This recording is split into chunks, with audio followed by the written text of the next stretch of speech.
Spring, ठीक है। अब ये स्प्रिंग क्या है सर? तो सबने देखा होगा स्प्रिंग, वो फ्लिप फ्लॉप वाला जो पेन आता है, देखा है क्या? फ्लिप फ्लॉप वाला पेन देखा है ना?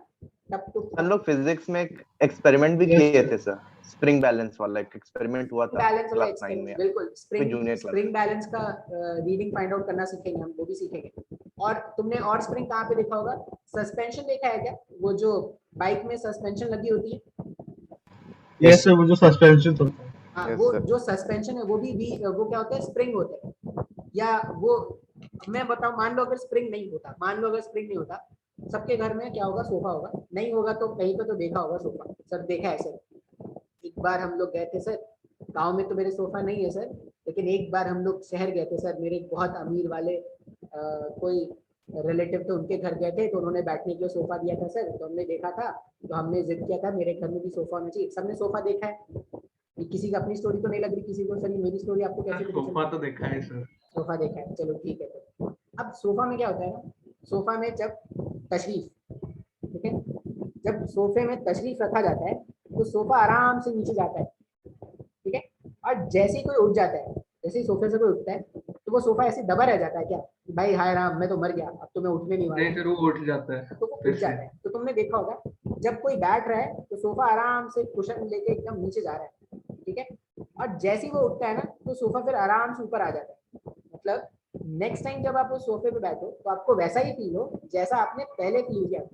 सोफे बैठते ही बहुत आराम लगता है, ठीक है। तो सोफे पे बैठा, आराम लग रहा है, बहुत आराम लग रहा है सर, मजा आ रहा है। अच्छा सर आपका वॉइस क्रैक हो रहा है। एक्सक्यूज मी सर, सर आपका वॉइस क्रैक हो रहा है। वॉइस क्रैक हो रहा है, एक मिनट। अरे यहाँ पे नेट स्लो रहता है इसीलिए वॉइस क्रैक हो रहा है। अगर मैं देखूँ अगर कोई और वाईफाई है तो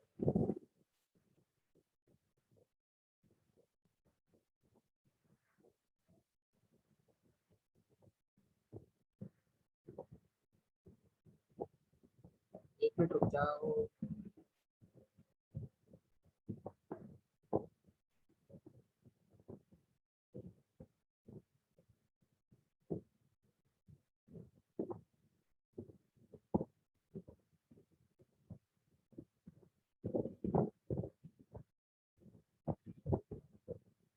अभी शायद इधर से करना पड़ेगा। Am I audible now? Yes, sir, you're audible. चलो शायद ये वाईफाई सही से काम करे, पता नहीं, देखते हैं। अभी कह दो, मैंने एग्जांपल क्या बताया कि अगर ये स्प्रिंग नहीं होता, मान लो अगर हमारे जिंदगी में ये स्प्रिंग नहीं होता तो क्या होता। तो मैंने आपको बताया कि सोफे में क्या होता है, सोफे में जब बैठते हैं तो आराम से सोफा नीचे लेके जाता है, ठीक है। आनंद का एहसास आपको होता है आराम से सोफे में बैठा, ठीक है। मान लो अगर सोफे में ये स्प्रिंग नहीं लगा होता, कभी अगर सोफे को, मान लो नए नए सोफे को मत क्या करना कि सर चलो देखते हैं कि सोफे के अंदर क्या है, तो अनबॉक्सिंग ऑफ अ सोफा, सोफे को ही काट दिया और देखा कि अच्छा स्प्रिंग तो है लगा हुआ। तुम अगर सोफे को काटोगे घर वाले तुमको बाहर निकाल देंगे, तो सोफे को काट के नहीं देखेंगे। हॉस्टल में किए थे हम लोग एक बार, हॉस्टल के रिसेप्शन में सोफा फाड़ दिए थे सर। फ्री का था बढ़िया, वेरी नाइस। सर तो प्रिंसिपल बुक है कि अपने घर का माल समझ कर रखा है एकदम। ऑन रिकॉर्ड है ये, मैं किसी को कोई सजेशन नहीं दे रहा कि कहाँ का सोफा उखाड़ना है, क्या करना है। मैं बस एक एग्जांपल बता रहा हूँ कि सोफे के अंदर कुशन होते, सोफे के अंदर स्प्रिंग होता है। अब वो स्प्रिंग क्या करता है, जब आप बैठे सोफे में, सोफा आपको आराम से नीचे ले गया, ठीक है। और जब आप उठ जाते हो ना सोफे से, तो ऐसा नहीं कि सोफा वहीं पे दबा रहता है कि हाय राम मैं तो मर गया, मेरे पे 40 केजी का इंसान तो नहीं, मेरे पे 100 केजी का इंसान बैठ गया, मैं मर गया, हाय राम सोफा मर गया, ऐसा नहीं होता। जैसे ही वो इंसान उठता है ना, तो सोफा वापस अपने शेप पे आ जाता है, ठीक है। मतलब जब आप दोबारा सोफे पे बैठोगे तो आपको वैसा ही फीलिंग मिलेगा जैसा आपको स्टार्टिंग में मिला। तो ये जो आराम आपको मिल पा रहा है, ठीक है, ये क्यों मिल पा रहा है? बिकॉज ऑफ द स्प्रिंग जो सोफे के अंदर है। अब अनबॉक्सिंग ऑफ अ सोफा नहीं करना है, मैं आपको बार बार बोल रहा हूँ। अगर आपने कर दिया, गलती से भी किसी ने कर दिया अगर, तो भाई उसके घर वाले क्या करेंगे मेरे को नहीं पता। तो ये ऑन रिकॉर्ड में बोल रहा हूँ कि these stunts are performed by what experts, so don't experts. Please don't imitate. Please don't imitate at your own house, at least at your own house तो तुमको नहीं करना है, हॉस्टल में तुम्हारी मर्जी। तो मान लो ये जो स्प्रिंग, अब स्प्रिंग में क्या है, तो एक तो मेरे को रफ आइडिया मिल गया सर कि स्प्रिंग क्या करता है, स्प्रिंग में डिफॉर्मेशन हो सकता है, स्प्रिंग अपने लेंथ को चेंज, स्प्रिंग SPRING और STRING दोनों में डिफरेंस है। क्या डिफरेंस है सर? स्प्रिंग जो है STRING, धागा जो अभी तक हम बात करते थे, धागा अपने लेंथ को चेंज नहीं कर पाता। अगर धागा ने अपने लेंथ को चेंज किया, मान लो अगर धागा ऐसे शॉर्टन हो गया, तो वहां पर धागा स्लैग्ड हो जाता था और उस केस में धागे में जो टेंशन था वो 0 हो जाता। और अगर धागा ऐसे इलोंगेटेड है तो धागा कभी भी अपने लेंथ को एक सर्टेन लेवल से ज्यादा नहीं कर सकता। तो धागा अगर अपने लेंथ को एक सर्टेन लेवल से ज्यादा नहीं कर सकता, मतलब धागे में इलोंगेशन जो है वो पॉसिबल नहीं। अगर आप इलोंगेट करने का सोचोगे तो टेंशन डेवलप होगा, कंप्रेस करने का सोचोगे तो टेंशन गायब हो जाएगा, लेकिन कभी भी आप उसके लेंथ को चेंज नहीं कर पाओगे। स्प्रिंग में ये एडवांटेज है कि आप स्प्रिंग के लेंथ को एडजस्ट कर सकते हैं। तो स्प्रिंग जो है, मान लेते हैं स्प्रिंग कैसा बनाएंगे सर, तो ये मान लेते हैं ये फ्लोर है, ठीक है, फ्लोर है, और फ्लोर के एक कोने से हमने क्या किया है, स्प्रिंग को ऐसे बांध के रख दिया है। तो आई होप सबने स्प्रिंग देखा होगा, ये जो हेलिकल शेप का होता है स्ट्रक्चर, ये जो हेलिकल शेप का स्ट्रक्चर है, इस हेलिकल शेप के स्ट्रक्चर को ही हम क्या बोलते हैं, स्प्रिंग। अब मान लेते हैं ये जो स्प्रिंग है, ये एक ब्लॉक अटैच कर दो इसे। क्यों अटैच कर रहे हो सर ब्लॉक? अभी तो स्प्रिंग समझा ही नहीं, आप ब्लॉक क्यों अटैच कर रहे हो, ऐसे अटैच कर दिया, मन किया मेरे को तो अटैच कर दिया। स्टार्टिंग में ना स्प्रिंग पे कोई फोर्स नहीं, किसी भी तरह का कोई फोर्स नहीं, तो स्प्रिंग एक लेंथ मेंटेन करता है जब उस पर कोई तरह का फोर्स नहीं। और ये जो कंडीशन है इसको हम क्या बोलते हैं कि स्प्रिंग अभी अपने नेचुरल लेंथ पर, जब स्प्रिंग पर अप्लाइड फोर्स 0 है तो स्प्रिंग अपने नेचुरल लेंथ पर क्या करते हैं, स्प्रिंग को इलोंगेट करने की कोशिश करते हैं, स्प्रिंग ऐसे खींचते हैं स्प्रिंग को। जब आप स्प्रिंग को खींचना स्टार्ट करोगे ना, तो आप देखोगे कि आप जैसे जैसे इलोंगेशन बढ़ाते जा रहे हो ना, आपको ज्यादा एफर्ट अप्लाई करना पड़ेगा खींचने के लिए। मतलब जब इस वाले पॉइंट पर अगर आपने चाहा था स्प्रिंग में थोड़ा इलोंगेशन ले आए, तो कम फोर्स अप्लाई करो, स्प्रिंग में इलोंगेशन आ जाएगा। लेकिन अगर आप यहाँ पर सोचोगे कि स्प्रिंग में और इलोंगेशन लाना है, तो आपको ज्यादा फोर्स अप्लाई करना पड़ेगा, और आप देखोगे कि आप जितना ज्यादा इलोंगेट करना चाह रहे हो उतना ज्यादा फोर्स आपको अप्लाई करना पड़ेगा। और क्या है, आपने मान लो स्प्रिंग को इलोंगेट किया, और आप क्या कर रहे हो, ये जो ब्लॉक है वो इस वाले पॉइंट पर पहुंचा होगा, आपने स्प्रिंग को खींचा और ये जो स्प्रिंग है वो इस वाले पॉइंट पर पहुंचा होगा। इस वाले पॉइंट पर क्या करते हैं, यहाँ पर मैंने अप्लाई किया है एफ अप्लाई, बाहर से एक एक्सटर्नल एजेंट का फोर्स हमने लगाया है। ये एफ अप्लाइड क्या कर रहा है, ब्लॉक को खींच रहा है, खींच के यहाँ पे ले आया इसको। अब अगर आप देखोगे तो नेचुरल लेंथ से मान लेते हैं कि कुछ तो एक्स अमाउंट मैंने इसको इलोंगेट किया है। अब नेचुरल लेंथ से कुछ तो एक्स अमाउंट इलोंगेट करने के बाद अब जैसे इसको रिलीज करोगे ना, जैसे इस पॉइंट पर अगर एफ अप्लाइड हटा दो, ये जो एफ अप्लाइड था अगर इसको रिमूव कर दिया जाए तो ये ब्लॉक यहीं पे नहीं रुका रहता। आप देखोगे ये ब्लॉक क्या करेगा, ऐसे पीछे भागेगा, थोड़ा ऐसे ऐसे नाचेगा इधर उधर, और फिर वापस से अपने नेचुरल लेंथ पर आ जाएगा। ऐसा देखा है क्या? हाँ सर। सबने ये देखा होगा। अच्छा, सेम एक्सपेरिमेंट परफॉर्म करो, सेम एक्सपेरिमेंट इस बार क्या करो, एफ अप्लाइड को खींचने वाला मत अप्लाई करो, एफ अप्लाइड को कंप्रेस करने वाला अप्लाई करो। मतलब इस बार आप एफ अप्लाइड अगर इस डायरेक्शन में अप्लाई करते हैं, इस डायरेक्शन में फोर्स अप्लाइड अगर इस डायरेक्शन में है, सेम क्या करते हैं, नेचुरल लेंथ से इस बार फिर से इसको क्या करते हैं, कंप्रेस कर देते हैं। यहाँ पर एक्स इलोंगेट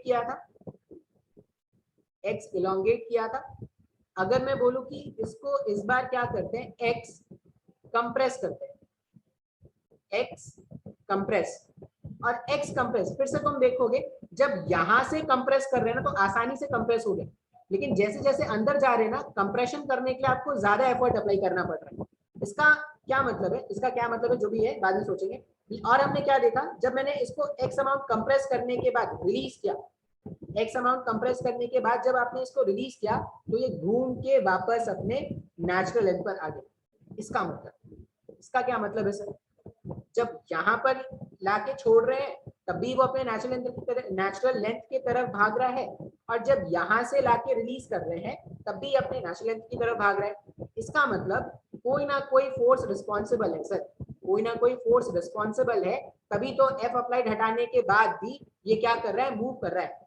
और अगर मैं उस फोर्स का डायरेक्शन आपसे पूछूं तो आप बोलोगे ठीक है सर, अगर ये ब्लॉक इधर चल रहा है, जैसे जिस मोमेंट पे आपने इसमें एफ अप्लाइड हटा दिया और अगर वो इधर भाग रहा है, इसका मतलब डेफिनेटली वो जो एफ जो फोर्स डेवलप हो रहा होगा। अब ये डेवलप क्यों बोला मैंने, क्योंकि बाहर से किसी ने अप्लाई नहीं किया है, ये जो फोर्स है जिसको येलो से मैंने रिप्रेजेंट किया है ये डेवलप हुआ है, और इस फोर्स को हम क्या बोलते हैं, रेस्टोरिंग फोर्स। ये जो फोर्स है इसको हम क्या बोलते हैं, रेस्टोरिंग फोर्स। रेस्टोरिंग फोर्स क्यों बोल रहे हैं, क्योंकि ये फोर्स चाहता है कि स्प्रिंग अपने नेचुरल लेंथ पर आ जाए। उसी तरह जब आपने इसको कंप्रेस करके यहाँ पर रिलीज किया तो फिर से इस डायरेक्शन में एक फोर्स डेवलप हुआ, और वापस से आप इस फोर्स को क्या बोलोगे, restoring force.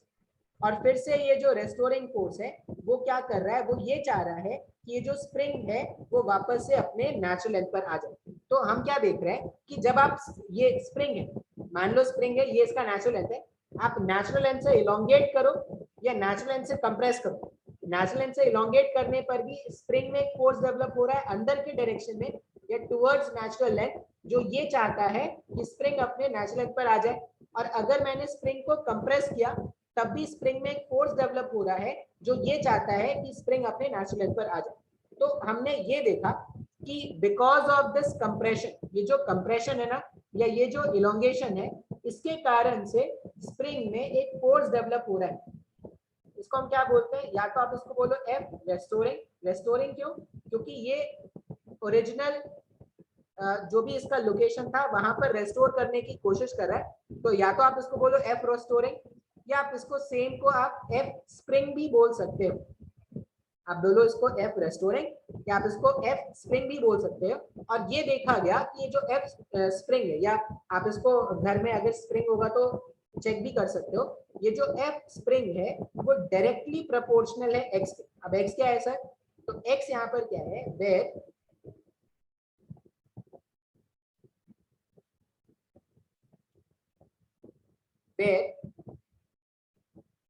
x is the elongation, where x is the elongation or compression, x is the elongation or compression from natural length।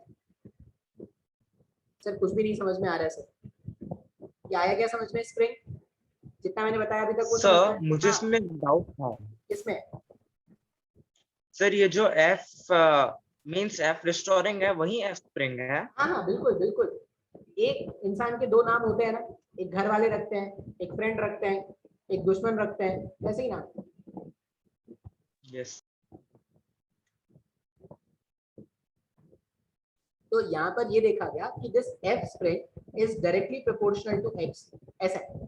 अब अगर ये F spring proportional to X है, फिजिक्स में प्रोपोर्शनलिटी साइन तो अच्छा ही लगता है सर, आप क्यों लगाते हो सर, इसको तो लगाना ही नहीं चाहिए आपको, तो ठीक है नहीं लगाएंगे, लेकिन ऐसे ही थोड़ी हटा देंगे इसको। इसको हटाने के लिए आपको एक कांस्टेंट मल्टीप्लाई करना पड़ेगा। तो आप क्या लिखोगे, that implies F spring is equal to some constant K times of X।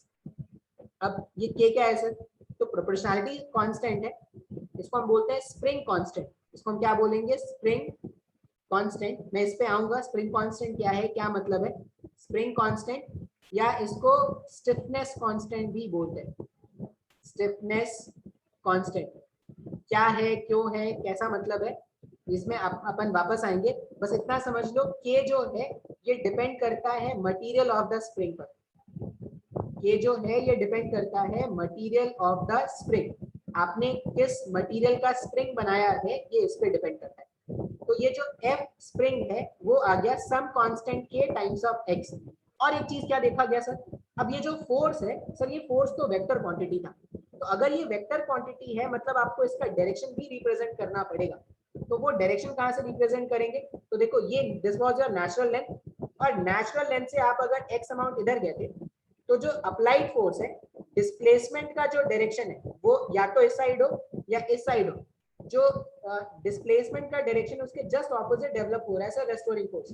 जब इलोंगेट किया था तो रेस्टोरिंग फोर्स इस डायरेक्शन में है, जब कंप्रेस कर रहे हैं तो रेस्टोरिंग फोर्स इस डायरेक्शन में। मतलब ये जो स्टेटमेंट है उसको सही से क्या लिखते हैं, अगर इसको आपको वेक्टर में लिखना है तो आप ऐसा लिखोगे कि ये जो फोर्स है वो हो जाएगा माइनस में K टाइम्स ऑफ X। अब ये माइनस क्या बताता है इस फॉर्मूले में, ये माइनस ये बताता है कि जो भी डिस्प्लेसमेंट का डायरेक्शन, एक्स यहाँ पर क्या है सर, एक्स यहाँ पर डिस्प्लेसमेंट फ्रॉम नेचुरल लेंथ है, ये माइनस क्या बता रहा है, माइनस जो है वो ये बता रहा है कि रेस्टोरिंग फोर्स का डायरेक्शन जो होगा वो opposite of the direction of displacement है। आया क्या समझ में इतना ये कहानी? सर ऑपोजिट ऑफ डिस्प्लेसमेंट लेकिन क्यों होगा? अभी बताया देखो, तो डिस्प्लेसमेंट इस तरफ है और रेस्टोरिंग फोर्स इधर हुआ ना, तो ऑपोजिट हुआ ना। ये नेचुरल लेंथ है, नेचुरल लेंथ से आप कितना इलोंगेट कर रहे हो, तो नेचुरल लेंथ से मैं एक्स इलोंगेट इधर चला गया, तो रेस्टोरिंग फोर्स तो इधर डेवलप हुआ ना, डिस्प्लेसमेंट के जस्ट ऑपोजिट डेवलप हुआ क्या? यस। तो आप यहाँ पे क्या बोलोगे, ये जो मैंने फोर्स लिखा F is equal to minus में K इंटू एक्स, अगर मैंने ये फोर्स लिखा F is equal to minus में K इंटू एक्स, तो यहाँ पर आपको याद क्या क्या रखना है, X is the elongation, X is the elongation और compression, X is the elongation और compression from natural length। Natural length से आपने स्प्रिंग को कितना कंप्रेस किया या कितना इलोंगेट किया, इस बात पर क्या होगा आपका फोर्स का मैग्नीट्यूड डिपेंड करेगा। और ये माइनस साइन क्या है, minus represent the direction of force, the direction of force will be opposite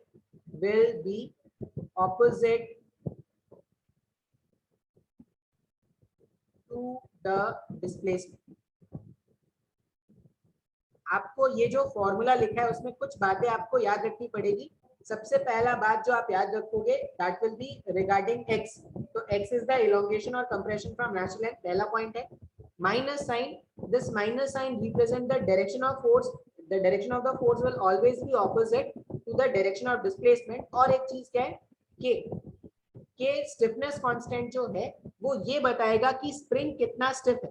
अब कैसे पता चलेगा, तो देखो के का वैल्यू समझते हैं। के का वैल्यू समझने के लिए क्या करो, हमने क्या बोला कि एफ जो है वो माइनस में के टाइम्स ऑफ एक्स है। अच्छा यहाँ तक किसी कोई डाउट है क्या? No sir. 39 पार्टिसिपेंट्स, तो 30 मैं हमेशा देखता हूँ 39 पार्टिसिपेंट्स ही आते हैं, कभी कभी 40-41 चले जाते हैं, लेकिन जनरली 39 लोग ही आते हैं। आयुषी, अभिप्सा, अग्न्या, अलीना, अनुष्का, दो अनुष्का, अन्वेषा, अर्पित, आरोप, शीतल, बर्नाली, वर्षा, भास्कर, और कौन है, दानिश, दीपांजन, जयदीप, लोहितांश, मोनिका, पयसनी, प्रजक्ता, प्रीति, प्रियंबदा, पुण्या, रविकुल, ऋतुपर्णा, साई नीलाक्षी, सोनाली, सृजिता, शुभम श्री,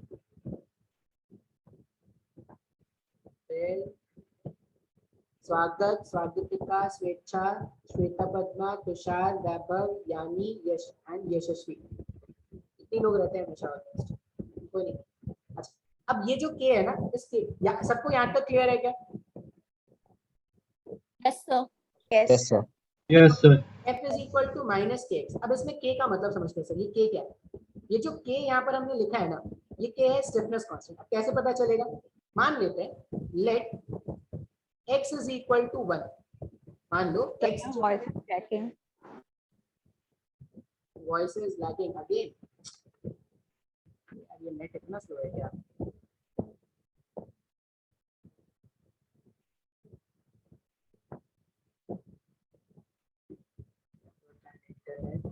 एक ही वाईफाई है, अभी भी लैग कर रहा है क्या? नहीं सर अभी ठीक है, ठीक है ना, वो बीच बीच में लैग करता है। कोई बात नहीं। जब भी ऐसा प्रॉब्लम हो ना, नेटवर्क का भी कोई इशू हो, तो आप एक बार बताना जरूर, क्योंकि मैं दोबारा से रिपीट कर दूंगा।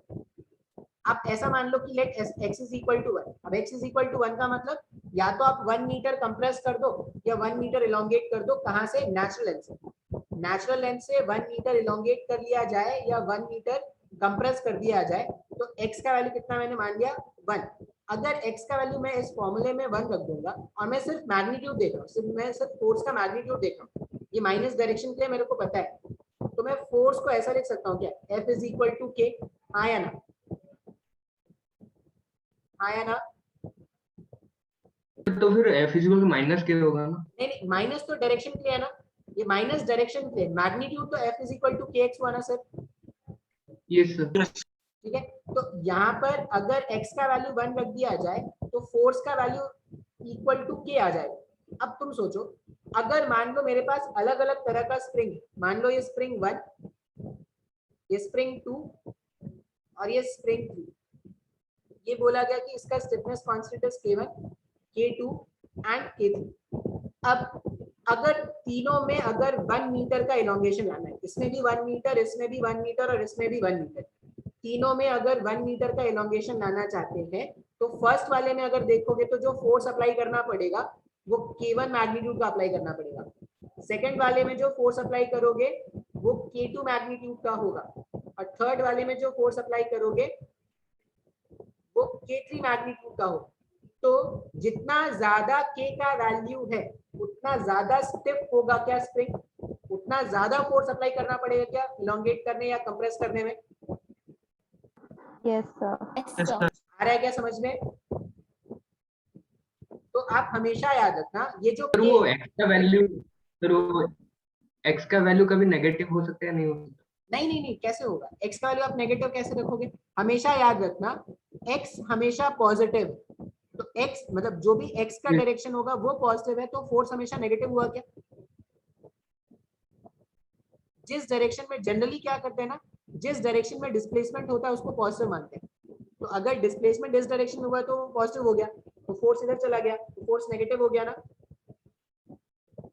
Yes sir. ठीक है, अच्छा अब यहाँ पर आपको क्या याद रखना है, हमने देखा अलग अलग स्प्रिंग पे जो फोर्स अप्लाई करना पड़ेगा in order to elongate this spring by 1 metre और compress the spring by 1 metre, हमें अलग अलग फोर्स अप्लाई करना पड़ रहा है। तो हम ऐसा बोलेंगे कि ये जो K है, K क्या है, स्टिफनेस कांस्टेंट है, ये K का वैल्यू आपको बताएगा कि स्प्रिंग को कंप्रेस करना या स्प्रिंग को इलोंगेट करने में कितना मुश्किल या कितना अमाउंट ऑफ फोर्स आपको अप्लाई करना पड़ेगा। तो ये जो K है, K will give the idea of stiffness constant. आया क्या समझ में?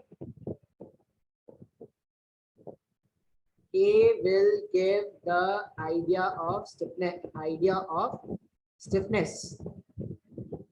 K will give the idea of stiffness, ये अपने को याद रखना है। और अगर ऐसा गिवन है, मान लो ये गिवन है कि K1 is greater than K2, इसका मतलब क्या है, इसको इलोंगेट करना या इसको कंप्रेस करना मुश्किल है, इसको इलोंगेट करना या कंप्रेस करना आसान है। आया क्या समझ में? सर नहीं आया समझ में? आया तो नहीं k आया? का वैल्यू बड़ा, सर वो जो k का वैल्यू जितना बड़ा होगा तो फिर क्या इलोंगेट करना उतना आसान होगा या फिर मुश्किल होगा?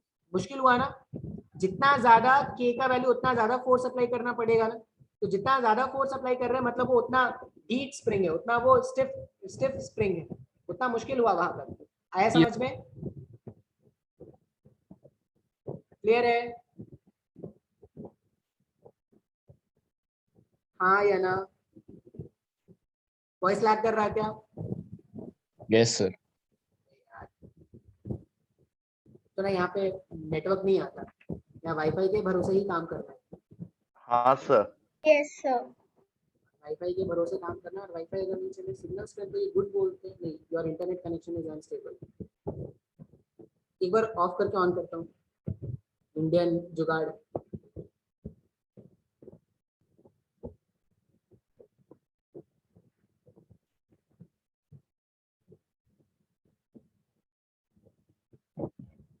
अभी कैसा आवाज आ रहा है? सर आप वीडियो ऑफ कर सकते हैं, तब वीडियो ऑफ शायद कर दो। इजी होगा। हाँ वीडियो ऑफ कर देता हूँ।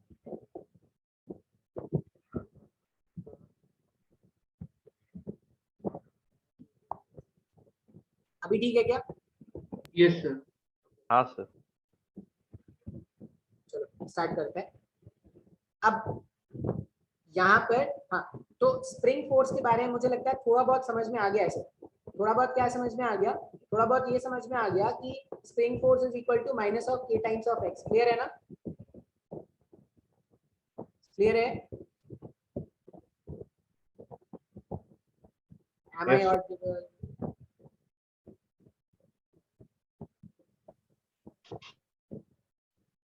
अरे मेरी आवाज आ रही है तुम तक?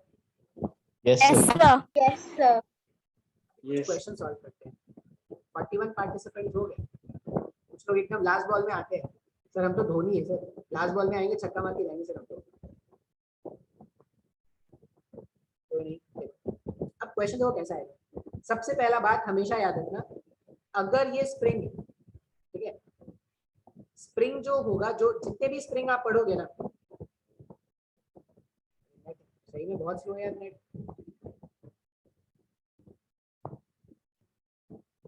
जितने भी स्प्रिंग आप पढ़ोगे, सारे के सारे स्प्रिंग क्या होंगे? आइडियल होंगे। हम जितना भी स्प्रिंग पढ़ेंगे ना, वो सारे के सारे स्प्रिंग क्या होंगे? आइडियल होंगे। और आइडियल स्प्रिंग का क्या एट्रीब्यूट है? अगर स्प्रिंग आइडियल है तो ये आप याद रखना, for ideal spring mass of spring is 0। अगर स्प्रिंग आइडियल है तो उसका मास क्या होगा? 0 होगा। ये दिख रहा है क्या सबको? Yes sir. आज के लिए लेक्चर यहीं पे करते हैं, फिर कल से मैं कोई दूसरा ठिकाना ढूंढता हूँ। नहीं आज नहीं हो पाया यहाँ पे। अब एक बात आपको हमेशा याद रखना पड़ेगा, जब तक गिवन ना हो स्प्रिंग क्या है सर? Spring ideal. और अगर स्प्रिंग आइडियल है, अगर स्प्रिंग आइडियल है तो मास ऑफ द स्प्रिंग कितना हो जाएगा? मास ऑफ द स्प्रिंग हो जाएगा 0। ठीक है। अच्छा मान लो क्वेश्चन गिवन है। क्वेश्चन कैसा गिवन था? क्वेश्चन ऐसा है, उन्होंने बोला कि एक स्प्रिंग है ऐसा, ठीक है, और स्प्रिंग को इधर फिक्स कर दिया, वॉल से इधर बांध दिया, और इस वाले एंड को क्या कर रहे हैं? खींचना स्टार्ट कर रहे हैं। सपोज मैग्नीट्यूड था 10 न्यूटन का, 10 न्यूटन के फोर्सेस को खींचना स्टार्ट किया, और ये बोला गया है the value of the small stiffness constant for this spring is 100 Newton पर मीटर। अगर मैं आपसे इस क्वेश्चन में पूछूं कि what will be the elongation in the spring, बोलो क्या होगा? What will be the elongation, what will be the elongation in the spring? मान लो ये क्वेश्चन, आंसर क्या होगा बोलो तो? स्प्रिंग में elongation पूछा गया। सर मैं हाँ बोलो क्या आंसर है?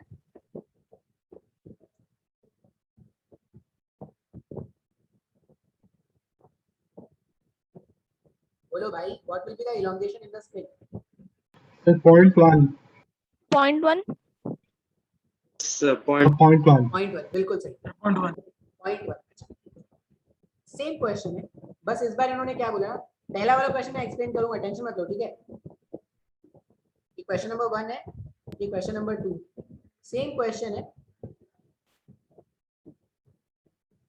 बस इस बार ऐसा बोला गया कि 10 न्यूटन इधर भी लगा हुआ है, 10 न्यूटन इधर भी लगा हुआ है। के का वैल्यू इस बार कितना है?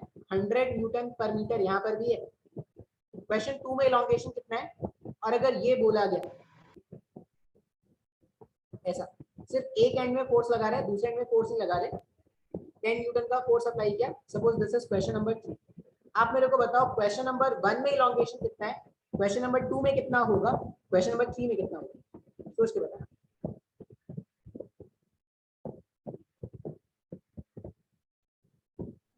सर क्वेश्चन नंबर 2 में 0। क्वेश्चन सर नंबर 2 में 0 और 3 में 10 बाय जितना के होगा। 10 बाई के मतलब यहाँ पर भी 3 में बोल रहे हैं 0.1, यहाँ पर 0 और यहाँ पर भी 0.1, यही बोल रहे हैं ना? Yes sir. ठीक है, देखते हैं और किसी का आंसर। सर सेकंड में elongation 0 कैसे होगा, एक्सप्लेन कर सकते हैं? मेरे को नहीं पता, ये तो लोगों ने बोला ना। मेरे सर को नहीं थर्ड में तो लगा ही नहीं है इधर से, मतलब स्प्रिंग तो इधर इधर होकर चला जाएगा। थर्ड का 0 होगा। थर्ड का इलोंगेशन 0 हो जाएगा, थर्ड का स्प्रिंग उधर चला जाएगा। पता नहीं, मेरे को नहीं पता। यस सर, थर्ड का भी 0 होगा। थर्ड का में 0 होगा, सेकंड का में? Sir same 0। सेकंड में भी 0, फर्स्ट में? थर्ड का 0 होगा, सेकंड वाला 0 नहीं होगा। हाँ थर्ड सर का मेरे जीरो को होगा, सेकंड वाला मेरे को जीरो नहीं सेकंड होगा। वाला डाउट हो रहा है। सेकंड वाला डाउट हो रहा है सर। फर्स्ट वाले में तो सब कुछ कंफर्म है ना सर, 10 न्यूटन होगा। तो फर्स्ट वाले में 0.1 था। 0.1 फर्स्ट वाला। 0.1 फर्स्ट वाला, चलो ठीक है। चलो इसका आंसर देखते हैं। अब आंसर देख के बहुत लोग सर हैरान, दूसरा वाला भगवान जाने वाला ऑप्शन होगा। दूसरा वाला भगवान जाने ऑप्शन है। चलो ठीक है, देखते हैं। अब सर बहुत दूसरा वाला का आप बता दीजिए। ओके, थर्ड हम स्टार्ट करेंगे क्वेश्चन नंबर थर्ड से। और मैं शायद ऐसा होगा कि बहुत लोगों को हार्ट अटैक भी आ सकता है। सर ऐसा कैसे हो गया, सर ऐसा कैसे हो गया? थर्ड वाले का इलोंगेशन है नो इलोंगेशन। सर करेक्ट है, मैं तो 0 बोला था। सर 0। थर्ड वाले तो का इसमें कंप्रेशन होगा क्या? नहीं नहीं नहीं नहीं, इसमें ना इलोंगेशन होगा ना कंप्रेशन होगा। इसमें क्या करेगा, ये ऐसा हो गया ना, तुमने ऐसा तो स्प्रिंग रखा हुआ है, तुम ऐसे खींच रहे हो, तो स्प्रिंग इलोंगेट नहीं करेगा। स्प्रिंग क्या करेगा, तुम्हारे साथ आगे बढ़ना स्टार्ट हो जाएगा। हाँ सर। यस सर, ठीक है? इसलिए मैं 0 बोला था। तो अच्छा एक और चीज बता दो, अगर ये स्प्रिंग मासलेस है तो what will be the acceleration of the spring third वाले में? अगर ये सर स्प्रिंग मासलेस है तो मास 0 होगा, तो फिर इसका एक्सेलरेशन फोर्स बाई m हो जाएगा, तो फोर्स बाई 10/0 हो जाएगा। कितना हुआ? 10/0 sir undefined. Undefined, very nice. ये दो बातें आपको याद रखनी। एक तो अगर आपने अगर सिर्फ एक एंड में फोर्स अप्लाई किया ना, तो इलोंगेशन का कोई चांस ही नहीं सर। यहाँ पर क्या हो जाएगा, इलोंगेशन 0 है। और क्या है सर, इलोंगेट नहीं हुआ तो और क्या होगा सर, इसमें एक्सेलरेशन हो। कितना एक्सेलरेशन, तो टेंडिंग टू इनफिनाइट का एक्सेलरेशन है। क्यों सर, क्योंकि इसका मास तो कुछ है ही नहीं। तो अगर आप नेट फोर्स देखोगे तो नेट फोर्स 10 है और इसका मास है 0। मतलब any number divided by 0 will always be tending to infinity। तो एक्सेलरेशन ऑफ द स्प्रिंग जो हो गया वो क्या हो जाएगा, इन्फिनिटी। बोलो सर ऐसा थोड़ी होता है सर, किसी ऑब्जेक्ट का एक्सेलरेशन इन्फिनिटी थोड़ी हो सकता है। हाँ तो नहीं होगा, मैं तो बोल रहा हूँ नहीं होगा। ये कब का है, ये आइडियल सिचुएशन। ये हमारे जमाने की बात नहीं है, ये उस जमाने की बात है जब सिस्टम में राम भगवान हुआ करते थे, तब की बात चल रही है। अगर राम भगवान ने Yes, इस पे फोर्स अप्लाई किया होता तब वो क्या बोलते कि इसका जो एक्सेलरेशन है that is tending to infinity. क्यों, क्योंकि वो राम राज्य था, वो आइडियल टाइम था। अभी आइडियल टाइम नहीं है। आया क्या समझ में? हाँ सर। क्लियर है सबको? Yes sir. क्वेश्चन नंबर 2 अब सोचो, अब बताओ सर क्वेश्चन। हाँ बोलो। सर ये जो इसमें इलोंगेशन क्यों नहीं होगा, ये वाला पॉइंट मुझे समझ में नहीं आया। इलोंगेशन क्यों नहीं होगा, देखो आप अगर इलोंगेट करना चाहते हो और जब तक आप दोनों एंड से फोर्स नहीं लगाओगे, सिर्फ एक एंड से फोर्स लगाए, इधर फ्री कर दिया और इधर से फोर्स लगा रहे, तो वो तो तुम्हारे साथ आगे बढ़ेगा ना। वो इलोंगेट क्यों करेगा? वो इलोंगेट तो तब करता है जब आप इधर भी फोर्स लगाते हो और इधर भी फोर्स लगाते हो। जितना मैग्नीट्यूड का फोर्स आपने इधर सर लगाया, लेकिन फर्स्ट वाले तो केस में हमने लगाया नहीं, हमने तो मैं फर्स्ट पहुंचूंगा। इधर ही लगाया मैंने ना, क्या बोला, आगे। मैंने फर्स्ट वाले का एक्सप्लेनेशन तो दिया नहीं ना अभी तक। मैंने थोड़ी बताया कि फर्स्ट वाले का आंसर पॉइंट 1 है। मैंने बताया कि अभी तक नहीं, मैंने बोला कि मैं इसका एक्सप्लेनेशन बताऊंगा। मैंने ये बोला ना। सर सेकंड वाला भी मैं समझ गया लॉजिक शायद। सेकंड वाला समझ गया क्या लॉजिक? अर्पित सर जैसे थर्ड वाला सही है, क्लियर है अर्पित? सर थर्ड वाला थोड़ा समझ में नहीं आया। थर्ड वाले में ऐसा सोचो कि मान लो ये तुम्हारा स्प्रिंग है और तुम उसको इधर ऐसे खींचना स्टार्ट करते हो, तो तुम अगर फोर्स अप्लाई करोगे और कोई रोकने वाला नहीं है तो ये इलोंगेट क्यों करेगा? तो तुम्हारे साथ चल जाएगा। तुम ऐसा सोचो कि एक थ्रेड है और थ्रेड के एक एंड को तुम पकड़ लो और उधर रोकने वाला कुछ नहीं, तो ये थ्रेड तो तुम्हारे साथ चला जाएगा ना। इस पॉइंट पे अगर कोई तुमसे पूछता है कि थ्रेड में कितना टेंशन डेवलप हुआ, तो उसका आंसर क्या हो जाएगा? 0 हो जाएगा क्या आंसर? जरूर। Yes sir. समझ में ना? तो यही तो स्प्रिंग में भी हो रहा है ना। तुमने स्प्रिंग के एक एंड को पकड़ के ऐसे तुम खींच रहे हो, तो स्प्रिंग क्या करेगा? तुम्हारे साथ भागना स्टार्ट करेगा। अब स्प्रिंग का कितना एक्सेलरेशन होगा? तो अगर ये स्प्रिंग आइडियल है तो acceleration will be tending to infinity. अब बोलोगे सर ये तो होता नहीं कभी, ये तो पॉसिबल नहीं है। हाँ तो आइडियल स्प्रिंग भी तो पॉसिबल नहीं है। आया समझ में? यस। सेकंड वाला क्वेश्चन देखो, अब शायद समझ में आ जाए सेकंड वाला क्वेश्चन। बोलो आंसर क्या होगा सेकंड वाले क्वेश्चन का? सेकंड वाले क्वेश्चन का आंसर अभी भी 0 बोल रहे हैं क्या? नहीं सर मैं समझ रहा हूँ। मेरे को लगता है अपने राइट साइड में 0.1 का लगेगा और लेफ्ट साइड में 0.1 का लगेगा इलोंगेशन। 0.2 इलोंगेशन। यस, 0.2 मतलब दोनों डायरेक्शन को ऐड करके। नहीं, इस वाले में आंसर होगा इसका इलोंगेशन जो है, इसका इलोंगेशन जो है वो होगा 0.1 का। इसका इलोंगेशन 0.1 का है और Yes, एक्सेलरेशन का तो कोई बात नहीं है। एक्सेलरेशन ये सर 0.1 बट एलोंगेशन तो राइट साइड और लेफ्ट साइड दोनों में होगा ना। थांबा मैं बताता हूँ, रुक जाओ। एक्सेलरेशन क्या हो जाएगा इसका एक्सेलरेशन हो जाएगा, नेट फोर्स है नहीं तो एक्सेलरेशन तो 0 हो जाएगा। इलोंगेशन 0.1 क्यों होगा? जब भी स्प्रिंग इलोंगेट करता है ना तो सिर्फ एक साइड से इलोंगेट नहीं करता, वो दोनों साइड से इलोंगेट करता है। यस सर, मैं वही बोला था। तो अगर वो दोनों साइड से इलोंगेट कर रहा है, इसका मतलब जितना फोर्स आप इधर लगा रहे हो उतना ही फोर्स आपको इधर लगाना है, जितना फोर्स इधर है उतना ही फोर्स इधर है, तब जाके स्प्रिंग में इलोंगेशन होगा। अगर दोनों फोर्सेस दोनों में से कोई भी गायब है तो इलोंगेशन नहीं हुआ, ये तो हमने देख लिया। तो आप अगर ये चाहते हो कि स्प्रिंग इलोंगेट करे, इसका क्या मतलब है, आपको फोर्स इधर भी अप्लाई करना है, फोर्स इधर भी अप्लाई करना है। और आप ऐसा नहीं बोलोगे सर अच्छा मैंने इधर 10 न्यूटन लगाया, इधर 10 न्यूटन लगाया, मतलब इस वाले एंड का इलोंगेशन अलग होगा, इस वाले एंड का इलोंगेशन अलग होगा, इस वाले एंड का इलोंगेशन अलग होगा, क्या नहीं। हम ओवरऑल इलोंगेशन कैलकुलेट करते हैं और वो जो ओवरऑल इलोंगेशन है वो क्या हो जाएगा, नेट फोर्स डिवाइडेड बाय जो भी फोर्स था यहाँ पर, force divided by spring constant. तो फोर्स डिवाइडेड बाय स्प्रिंग करोगे तो वो 0.1 मीटर का इलोंगेशन आएगा। आया क्या समझ में? सर मैं बोला था कि 0.2 नहीं आएगा, क्या क्या क्या दोनों तरफ से लगा रहे हैं। हाँ दोनों तरफ से लगा रहे हैं। तो ये सर वही ऐसा तो मैं तो बोला नहीं ना, है कि- दोनों तरफ सुनो, 0.1 सुनो, सुनो, 0.1 सुनो, लगेगा। सुनो। ऐसा नहीं है कि स्प्रिंग इधर इलोंगेट कर रहा है सर और स्प्रिंग इधर इलोंगेट कर रहा है, स्प्रिंग ओवरऑल इलोंगेट कर रहा है, पूरा इलोंगेट कर रहा है स्प्रिंग। और उसका वैल्यू कैसे कैलकुलेट करोगे, उसका वैल्यू आप लिखोगे F जो एक्सटर्नल एजेंट ने अप्लाई किया divided by spring constant K। तो F 10 का था, स्प्रिंग कांस्टेंट 100 है, तो ओवरऑल इलोंगेशन कितना है, 0.1 मीटर का है। ये गलत सोचना है कि सर 0.1 मीटर यहाँ से इलोंगेट करेगा, 0.1 मीटर यहाँ से इलोंगेट करेगा, ये बिल्कुल भी गलत सोच है। आया क्या समझ में? सर क्यों? कहाँ से मैं नहीं इलोंगेट करेगा समझा सर सर। ओवरऑल 0.1 का? ओवरऑल ओवरऑल पूरा जो लेंथ है ना यहाँ पे, ये जो वो 0.1 बीच से करेगा। पूरा यहाँ से यहाँ तक हर जो इसका सेक्शन है वो छोटा छोटा इलोंगेट हुआ, ये भी इलोंगेट किया, ये भी इलोंगेट किया, ये भी इलोंगेट किया, हर कोई इलोंगेट कर रहे हैं और सारे इलोंगेशन का जो सम है दैट इज 0.1 मीटर। आया क्या समझ में? सर ये एक्सेलरेशन 0 कैसे हो गया? क्योंकि नेट फोर्स 0 है ना सिस्टम पे, जितना इधर उतना इधर। सर मास भी तो 0 है। मास भी 0 है, लेकिन अगर नेट फोर्स 0 है तो एक्सेलरेशन 0 हो गया ना। 0 डिवाइडेड बाय 0 अनडिफाइंड होता है, मतलब ये कैन नॉट बी डिटरमाइंड होता है। ये मैथ्स वाले फिजिक्स बायो वाले हैं, कौन से हम दोगे? मैथ्स वाले बायो वाले? सर दोनों। सर दोनों है। तो जो दोनों है वो 0/0 का फॉर्म पढ़ेंगे लिमिट, और जो दोनों नहीं है, जो दोनों नहीं है, जो मैथ्स बायो वाले हैं, जो फिजिक्स बायो वाले हैं, वो सोचेंगे 0 divided by any, 0 divided by any value is always 0, तो ये तो 0 ही होगा। आया क्या समझ में? Yes sir. Sir second example clear है सबको? अगर एक साइड में 100 न्यूटन और दूसरे साइड में 10 न्यूटन अगर प्रोवाइड करते तो? आएंगे अभी फ्यूचर के पास नहीं जाएंगे हम, आप समय से पहले जा रहे हो, अभी कंसंट्रेट करेंगे क्वेश्चन नंबर 1 में। क्वेश्चन नंबर 2 तक किसी को कोई डाउट है क्या? क्वेश्चन नंबर 3, क्वेश्चन नंबर 2 किसी को डाउट है क्या? कुछ तो बोलो। नहीं सर, नहीं डाउट। क्वेश्चन नंबर 1 देखो, अब बताओ क्वेश्चन नंबर 1 का आंसर क्या होगा? 0.1। 0.1।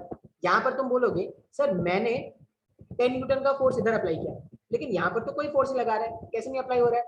अगर ये स्प्रिंग इलोंगेट होने लगेगा तो स्प्रिंग क्या करेगा, जैसे मान लो ये स्प्रिंग इलोंगेट हो रहा है, तो अगर ये स्प्रिंग इलोंगेट हो रहा है तो स्प्रिंग एक रेस्टोरिंग फोर्स डेवलप करेगा।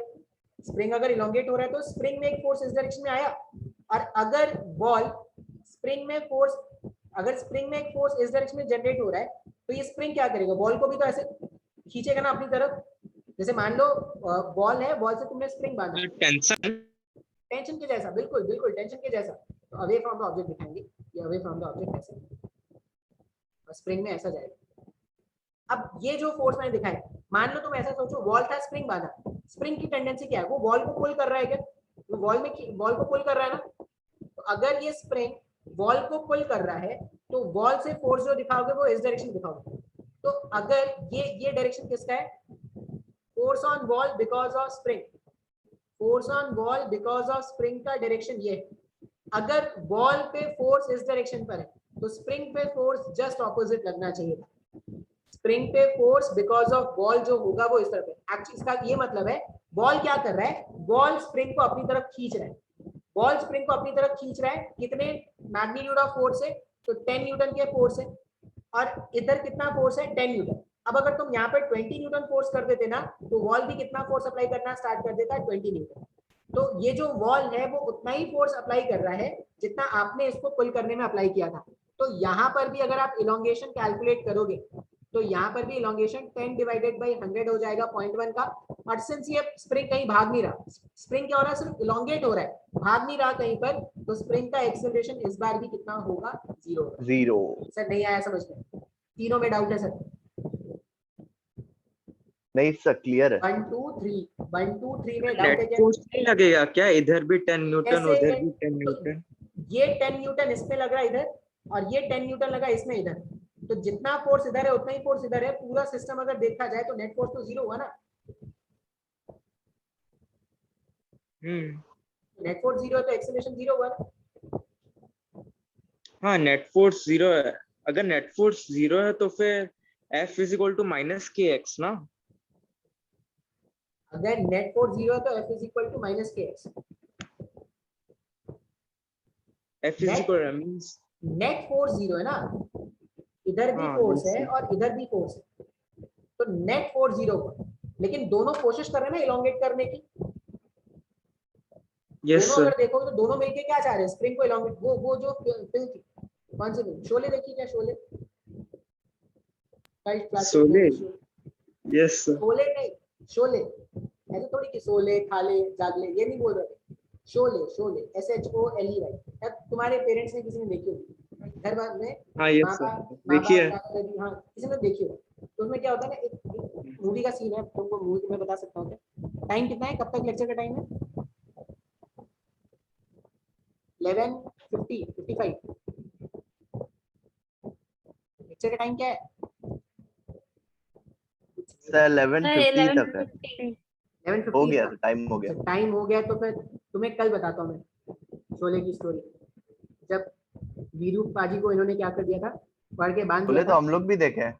शोले देखे है ना, फिल्म देखा हाँ करो, सर, बहुत जरूरी है। Iconic film. Iconic film. अब मैं उस समय बताऊंगा ये टेंशन का मतलब क्या है। यहाँ तक कोई डाउट है क्या किसी को? नहीं सर। हम क्या करते हैं, कल स्टार्ट करेंगे शोले से, आज इतना ही रहने देते हैं, तब तक सो ले। Okay sir. Thank you sir. Thank you sir. Thank you sir. Thank you Thank sir. Thank you.